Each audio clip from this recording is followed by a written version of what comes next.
নমস্কার, আমি consultant orthopaedic surgeon ওয়েলকিন গড়িয়ার সঙ্গে অ্যাটাচড আর তার সঙ্গে লায়ন্স হসপিটাল রানীকুঠিতে। আজকের আমাদের টপিক হচ্ছে টেনিস এলবো, অর্থাৎ হাতের কনুইতে ব্যথা। হাতের কনুইতে ব্যথা যেখানে হয় আমাদের, সেটা হচ্ছে যে কমনলি যেটা আমাদের হয় সেটা হচ্ছে ল্যাটারাল এপিকন্ডাইল বলে আমাদের একটা জায়গা আছে এলবোতে, সেখানে আমাদের টেনিস এলবো অরিজিন করে। অর্থাৎ আমাদের ভাষাতে আমরা টেনিস এলবোকে বলি ল্যাটারাল এপিকন্ডিলাইটিস। ল্যাটারাল এপিকন্ডাইল একটা অ্যানাটমিক্যাল স্পট, যেটা আমাদের যে লং বোন আছে হিউমারাস তার এন্ডে থাকে। সেখানে যদি খুব বেশি ব্যথা দেয় তখন কিন্তু আপনারা বাইরে থেকে ব্যথার ওষুধ না খেয়ে আপনাদের অর্থোপেডিক্স ডক্টরকে কনসাল্ট করবেন। টেনিস এলবোর যে মেন কারণ সেটা হচ্ছে যে ওভার অ্যাক্টিভিটি, মানে আমরা যদি হাতে প্রলংড মানে বেশিক্ষণের জন্য বা বেশি সময়ের জন্য ভারী জিনিসপত্র তুলি বা আমাদের ডেলি অ্যাক্টিভিটি হিসেবে যদি আমাদেরকে রেগুলার ভারী কাজকর্ম করতে হয় হাত দিয়ে, তাতে করে কি হয়, আমাদের হাতের যে মাসেলগুলো আছে, কমন এক্সটেন্সার মাসেলসগুলো যেগুলো আছে, সেই এক্সটেন্সার মাসেলসের ওপরে কিন্তু চাপ পড়ে। অর্থাৎ সেই কারণের জন্য আমাদের টেনিস এলবো খুব কমনলি ডে টু ডে লাইফে, সেটা মহিলাদের মধ্যে হতে পারে, পুরুষদের মধ্যেও দেখা গিয়েছে। সেটার একটা কমন কারণ যেটা হচ্ছে সেটা হচ্ছে ওভার অ্যাক্টিভিটি। অনেক সময় পেশেন্টদের দেখা দেয় যাদের থাইরয়েড আছে, থাইরয়েডের সমস্যা থাকলে কিন্তু টেনিস এলবো কমনলি দেখা দেয়।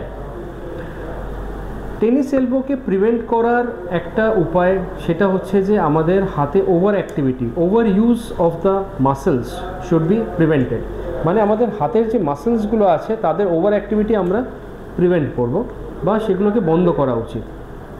টেনিস এলবো ব্যান্ডে যেখানে আমাদের হাতের কনুইতে খুব বেশি ব্যথা হয়, সেখানে আমাদের যেটা করণীয় সেটা হচ্ছে যে আমাদেরকে supportive pain medications dose calculate করে দিতে হয় এবং তার সঙ্গে আমরা দিনে 3 বার করে আইস কম্প্রেশনটা দিই। আইস কম্প্রেশন দেওয়ার ফলে যে কোনো টেন্ডানের সমস্যা বা টেন্ডিনাইটিস, মানে যেখানে ইনফ্লামেশন হয়, যেখানে ব্যথা হয়, ফুলে যায় বা জ্বালাভাব করে, সেখানে আমরা আইস কম্প্রেশন দিই। এই আইস কম্প্রেশন দেওয়ার ফলে কিন্তু আমাদের অনেকটা ব্যথা কমে যায়। তার সঙ্গে সাপোর্টিভ পেন ম্যানেজমেন্ট আমরা দিই পেশেন্টদের।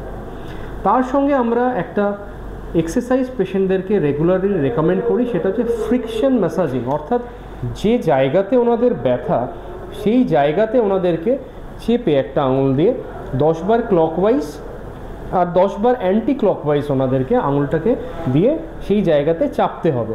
সেটা একটা এক্সারসাইজ যেটাকে আমরা বলি যে ফ্রিকশন ম্যাসাজিং। ফ্রিকশন ম্যাসাজিং কিন্তু খুবই ইমপ্রুভ করে টেনিস এলবো পেনে। টেনিস এলবো পেনের সাথে সাথে আমরা যেটা দেখি সেটা হচ্ছে যে গলফার্স এলবো। যদি একই জিনিসটা আমাদের মিডিয়াল সাইডে হয়, অর্থাৎ হাতের কনুইয়ের ভেতর দিকটা হয়, সেটাকে আমরা বলি গলফার্স এলবো। গলফার্স এলবোতে যেটা হয় সেটা হচ্ছে কমন ফ্লেক্সার অরিজিন, ফ্লেক্সার মাসেলসগুলো যেগুলো আছে সেগুলো গিয়ে এখানে অ্যাটাচ হয়, সেই কমন অরিজিনে কিন্তু ব্যথা দেখা দেয়। তো আমরা এই দুটো রোগ, টেনিস এলবো আর গলফার্স এলবো, তাদের ট্রিটমেন্ট কিন্তু মোর ওভার সেম। অর্থাৎ pain management, ice compression along with supportive একটা বেল্ট পরতে হবে আপনাদেরকে হাতে, যেটাকে আমরা বলি টেনিস এলবো গার্ড বা টেনিস এলবো ব্যান্ড। সেই টেনিস এলবো ব্যান্ডের উদ্দেশ্য হচ্ছে যে মাসেলের অ্যাক্টিভিটিটাকে রেস্ট্রিক্ট করা, অর্থাৎ মাসেল অ্যাক্টিভিটিটাকে কমিয়ে রাখা। এবং তার সঙ্গে সঙ্গে আমরা পেশেন্টদেরকে বলি যে আপনারা একটু হাতের যে ভারী কাজকর্ম সেগুলো একটু বন্ধ রাখুন, ব্যথাটা কমে যায়, তারপরে আপনারা এক্সারসাইজের মাধ্যমে আপনারা আস্তে আস্তে ডেলি অ্যাক্টিভিটি করতে পারবেন, ডেলি লাইফে লিড করতে পারবেন। এবং আমরা প্রাইমারিলি পেন ম্যানেজমেন্ট আর কনজারভেটিভ ট্রিটমেন্টে পেশেন্টকে রাখি টেনিস এলবো আর গলফার্স এলবোর জন্য। যদি কোনো কারণে পেন ইমপ্রুভমেন্ট না করে তখন আমরা পেশেন্টকে রেকমেন্ড করি, যদি পেশেন্ট ডায়াবেটিক না হন, নন ডায়াবেটিক পেশেন্টসদেরকে আমরা কমনলি রেকমেন্ড করি যে একটা ইঞ্জেকশন নেওয়ার জন্য।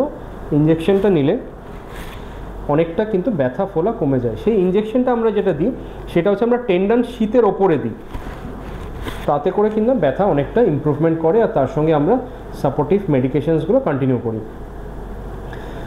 নন ডায়াবেটিক পেশেন্টদের কিন্তু কমনলি ইঞ্জেকশন দেওয়া যায়, ডায়াবেটিক পেশেন্টদের তো ইঞ্জেকশন দেওয়া কমনলি যায় না, কারণ তাদের অ্যাডিকুয়েট ডায়াবেটিক কন্ট্রোল সবসময় থাকে না। যদি অ্যাডিকুয়েট ডায়াবেটিক কন্ট্রোল থাকে তাহলে আমরা সুগার পরীক্ষা করিয়ে আমরা ইঞ্জেকশনটা দিতে পারি ওনাদেরকেও। আমাদেরকে মেনলি যেটা ফোকাস করতে হবে সেটা হচ্ছে যে পেন ম্যানেজমেন্টের ওপর। আপনারা এই ব্যথার জন্য অযথা দোকান থেকে পেন মেডিসিন কিনে খাবেন না, তাতে করে আপনাদের শারীরিক অন্যান্য সমস্যা দেখা যেতে পারে। প্রলং ব্যথার ওষুধ খাওয়া ভালো নয়। আপনারা আপনাদের নিয়ারেস্ট যে অর্থোপেডিক ডক্টর আছে বা পেন ম্যানেজমেন্ট বা যে কোনো ফিজিশিয়ানকে কনসাল্ট করুন আপনাদের টেনিস এলবো আর গলফার্স এলবো ব্যথার জন্য।